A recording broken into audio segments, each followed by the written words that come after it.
अभिनेता सैफ अली खान पर हमला मामले में पुलिस को बड़ी कामयाबी। मुंबई पुलिस ने आरोपी को ठाणे से किया गिरफ्तार।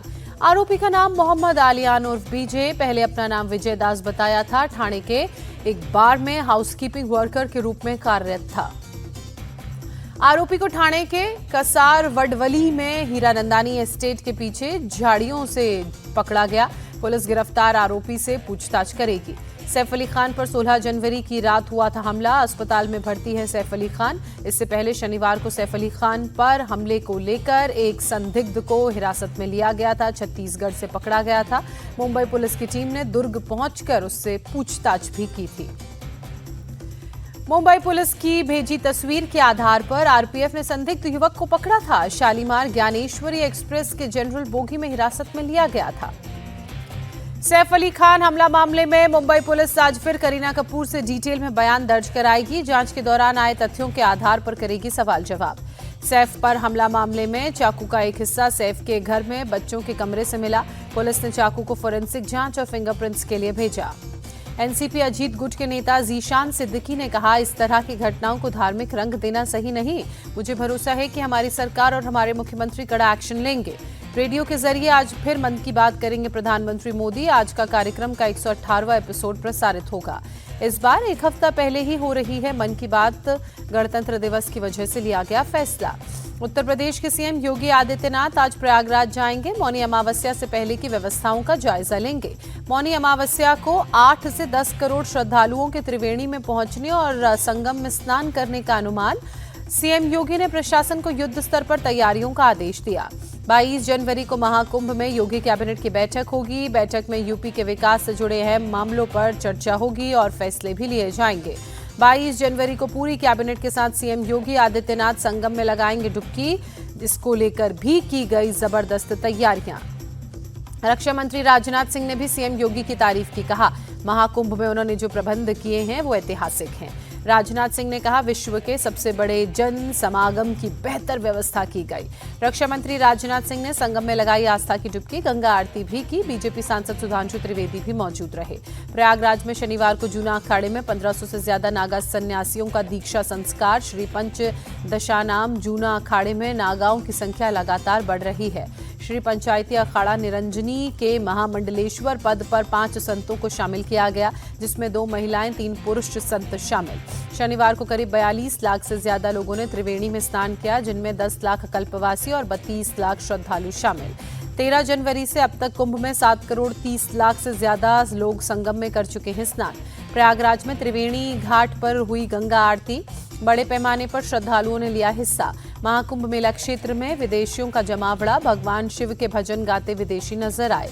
महाकुंभ में सुरक्षा के कड़े इंतजाम। चप्पे चप्पे में तैनात सुरक्षाकर्मी। हाई क्वालिटी ड्रोन का भी इस्तेमाल। संगम घाट पर एसडीआरएफ की टीम की तैनाती। आपका अरविंद केजरीवाल पर हमले का दावा। वीडियो जारी कर कहा, प्रवेश वर्मा के गुंडों ने पत्थर फेंके। बीजेपी उम्मीदवार प्रवेश वर्मा का पलटवार। कहा, केजरीवाल से सवाल पूछने पर कार्यकर्ताओं को गाड़ी से रौंदने की कोशिश की गई। लेडी हार्डिंग अस्पताल जाकर घायल कार्यकर्ताओं से प्रवेश वर्मा ने मुलाकात की। कहा, पीड़ित मामलों में कराएंगे एफआईआर। बीजेपी सांसद बांसुरी स्वराज ने कहा, बेरहमी से 3 लोगों को कार से कुचला गया। ये केजरीवाल की हार के डर को दिखाता है। हम कानूनी कार्रवाई करेंगे। आप प्रवक्ता प्रियंका कक्कड़ ने कहा, केजरीवाल की लोकप्रियता से बौखला गई है बीजेपी, इसलिए प्रवेश वर्मा के समर्थकों ने उन पर अटैक किया। आप सांसद संजय सिंह ने कहा, उपद्रव के सहारे चुनाव जीतना चाहती है बीजेपी। इस घटना से उनकी कायरता उजागर हुई। केजरीवाल पर हमले की खबर पर दिल्ली पुलिस ने इसे नकारा। कहा, दोनों पक्षों के समर्थकों के बीच नारेबाजी हुई थी, लेकिन कोई हमला नहीं हुआ। सूत्रों के हवाले से खबर। आप बीजेपी के हमले के दावों पर कांग्रेस उम्मीदवार संदीप दीक्षित ने कहा, पुलिस को इस मामले को सही से जांच में करना चाहिए। नई दिल्ली में प्रचार के दौरान केजरीवाल ने कहा, यमुना की सफाई समेत 3 वादों को मैं पूरा नहीं कर पाया। अगले 5 साल में इन कामों को पूरा करेंगे। कांग्रेस नेता अजय माकन का बड़ा बयान। कहा, आपका समर्थन करना हमारी सबसे बड़ी गलती थी, इससे जनता को नुकसान हुआ। दिल्ली के कालकाजी से कांग्रेस कैंडिडेट अलका लांबा ने भूमिहीन कैंप में चुनाव प्रचार किया। कहा, हमारी सरकार बनी तो कोई बेघर नहीं रहेगा। वोटिंग से पहले दिल्ली में दल बदल का खेल जारी। किराड़ी विधानसभा क्षेत्र से कई कांग्रेसी नेता आप में शामिल हुए। मुख्यमंत्री आतिशी ने पार्टी की सदस्यता दिलाई। पटना में लालू यादव और तेजस्वी से मिले राहुल गांधी। बिहार चुनावों को लेकर बात हुई। पटना में राबड़ी देवी के आवास पर पहुंचे कांग्रेस नेता राहुल गांधी, लालू परिवार से की मुलाकात। पटना के गर्दनी बाग में बीपीएससी अभ्यर्थियों से राहुल गांधी की मुलाकात, छात्रों को न्याय दिलाने का भरोसा दिया। निर्दलीय सांसद पप्पू यादव ने राहुल गांधी की तारीफ की, कहा वो युवाओं के साथ नाइंसाफी नहीं होने देंगे, संसद में भी मुद्दे को जरूर उठाएंगे।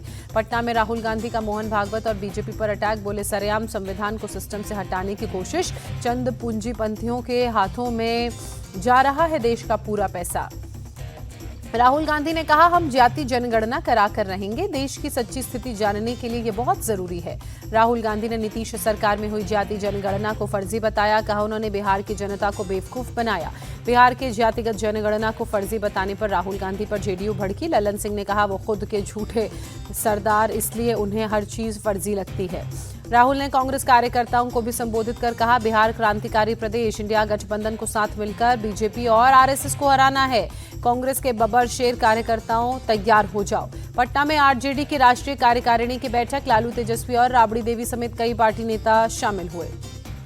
बैठक के बाद बोले तेजस्वी यादव, बिहार के विकास के लिए हमारे पास विजन और ब्लूप्रिंट है, सभी वर्गों का ख्याल रखा गया। मीसा भारती ने तेजस्वी यादव को आरजेडी का मुख्य चेहरा बताया, कहा बैठक में उन्हें चुनाव को लेकर महत्वपूर्ण जिम्मेदारी दी गई। बिहार के सीएम नीतीश कुमार के बेटे निशांत पहली बार कैमरे के सामने आए, पिता को वोट देने की अपील की। मिल्कीपुर विधान उपचुनाव के लिए 4 निर्दलीय प्रत्याशियों का नामांकन रद्द, तकनीकी खामियों की वजह से कैंसिल हुआ नॉमिनेशन। दामू नाइक बने गोवा के नए बीजेपी चीफ, कल कोर कमेटी की बैठक में चयन हुआ था। सीएम प्रमोद सावंत ने नए बीजेपी प्रदेश अध्यक्ष को बधाई दी, राज्य में फिर से डबल इंजन की सरकार बनने का दावा किया। जम्मू कश्मीर में कांग्रेस का शक्ति प्रदर्शन, गांधी चौक से अंबेडकर चौक तक पदयात्रा, संसद में अमित शाह के बयान पर विरोध। पंजाब के रूपनगर पहुंचे सीएम नायब सिंह सैनी, कहा पंजाब में भी डबल इंजन की सरकार बनेगी तो यहां पर भी किसानों को 100% फसलों की खरीद एमएसपी पर होगी। केंद्र सरकार 14 फरवरी को चंडीगढ़ में पंजाब के प्रदर्शनकारी किसानों के साथ बैठक करेगी। बैठक में किसानों की मांगों पर चर्चा की जाएगी।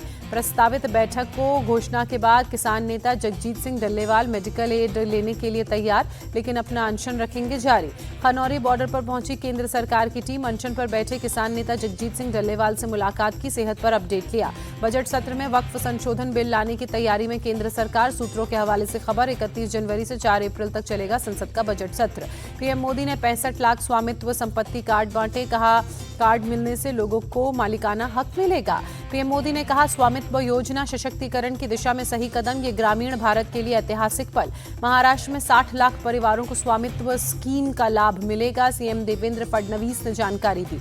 सिंगापुर के पर्यावरण मंत्री से डेलीगेशन के साथ मिले तेलंगाना के सीएम रेवंत रेड्डी, वे द्विपक्षीय संबंधों को लेकर बातचीत। अब तक 70 वर्ष और उससे अधिक की उम्र वाले 6 करोड़ लोगों को आयुष्मान योजना का फायदा, स्वास्थ्य मंत्री जेपी नड्डा ने दी जानकारी। जम्मू कश्मीर के राजौरी में रहस्यमयी मौतों पर गृह मंत्रालय की नजर, अमित शाह ने जांच के लिए अंतर मंत्रालयी टीम का गठन किया। आरजीकर रेप और मर्डर केस में कोर्ट का बड़ा फैसला, लेडी डॉक्टर से दरिंदगी करने वाला संजय रॉय दोषी करार, सोमवार को सजा का होगा ऐलान। आरोपी संजय रॉय ने कोर्ट में खुद को निर्दोष बताया, कहा मुझे जबरन फंसाया गया, इसमें एक आईपीएस अधिकारी शामिल। कोर्ट के फैसले पर डॉक्टरों ने नाराजगी जताई। कोलकाता में फिर से निकाली गई रैली, कहा सभी दोषियों को सजा मिलने तक आंदोलन रहेगा जारी। टीएमसी नेता कुणाल घोष ने कोर्ट के फैसले को सही ठहराया, कहा कोलकाता पुलिस ने केस में सही जांच की, सीबीआई जांच की मांग करने वाले आज सीबीआई जांच से ही असंतुष्ट। बंगाल बीजेपी चीफ सुकांत मजूमदार ने कहा 20 जनवरी को शास्त्री भवन के सामने आरजीकर कांड समेत मुद्दों पर करेंगे प्रदर्शन। बंगाल बीजेपी के नेता अग्निमित्रा पॉल ने कहा आरजीकर मामले में कोर्ट ने जो कहा हम उससे संतुष्ट नहीं, संजय रॉय अकेले इस वारदात में शामिल नहीं था। अग्निमित्रा पॉल ने कहा ममता सरकार ने सबूत नष्ट किए, कई और लोगों को भी जघन्य वारदात में जो शामिल थे बचाया, आखिर किसके इशारे पर संजय रॉय ने ये सब कुछ किया था। बंगाल के मालदा में भारत बांग्लादेश बॉर्डर पर भारी हंगामा, बांग्लादेशियों ने बीएसएफ पर किया हमला, सेना ने घुसपैठियों को खदेड़ा। लखनऊ में प्रशासन की बुलडोजर कार्रवाई जारी, गोमती नगर और बंदरियाबाग समेत कई इलाकों में अवैध कब्जे पर एक्शन। मुंबई में रेल मंत्री अश्विनी वैष्णव ने Mumbai Ahmedabad high speed rail के लिए बन रहे टनल के निर्माण कार्यों को देखा, कहा टनल में हर चीज का ध्यान रखा गया है। बुलंदशहर में बदमाशों से पुलिस की मुठभेड़, 2 बदमाश गिरफ्तार, जवाबी कार्रवाई में दोनों के पैर में गोली लगी।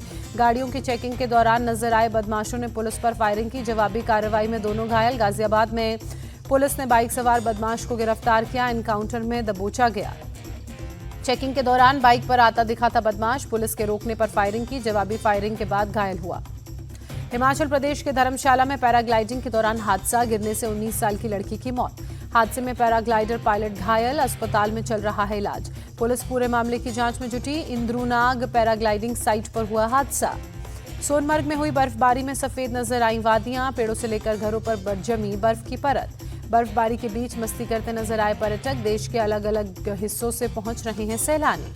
उत्तर प्रदेश के कासगंज में दिल दहला देने वाला हादसा, स्कूटी सवार 3 छात्राओं को ट्रैक्टर ट्रॉली ने मारी टक्कर। हादसे में एक छात्रा की मौत। दर्दनाक हादसे में 2 छात्राएं घायल। टक्कर मारने के बाद ट्रैक्टर ट्रॉली का चालक मौके से फरार हुआ। लोगों ने घायल छात्राओं को अस्पताल पहुंचाया। वायरल वीडियो के आधार पर पुलिस मामले की जांच में जुटी। नवी मुंबई में मशहूर बैंड कोल्डप्ले के कार्यक्रम के कारण दिखा भारी ट्रैफिक जाम। सड़कों पर गाड़ियां रेंगती नजर आईं। हालात को संभालने के लिए यातायात पुलिस ने मोर्चा संभाला। काफी देर बाद लोगों को जाम से राहत मिली। उड़ीसा के संबलपुर में पुस्तक मेले का आयोजन, केंद्रीय शिक्षा मंत्री धर्मेंद्र प्रधान ने किया उद्घाटन। आईसीसी चैंपियंस ट्रॉफी और इंग्लैंड वनडे सीरीज के लिए 15 सदस्यीय भारतीय टीम का ऐलान। रोहित शर्मा करेंगे कप्तानी, हार्दिक की जगह शुभमन गिल को बनाया गया उपकप्तान। संजू सैमसन, मोहम्मद सिराज और नीतीश रेड्डी को टीम में नहीं मिली जगह। शमी और कुलदीप की वापसी। यशस्वी जायसवाल वनडे क्रिकेट में करेंगे डेब्यू। ऋषभ पंत, वॉशिंगटन सुंदर और अर्शदीप सिंह नए चेहरे चैंपियंस ट्रॉफी में शामिल हुए।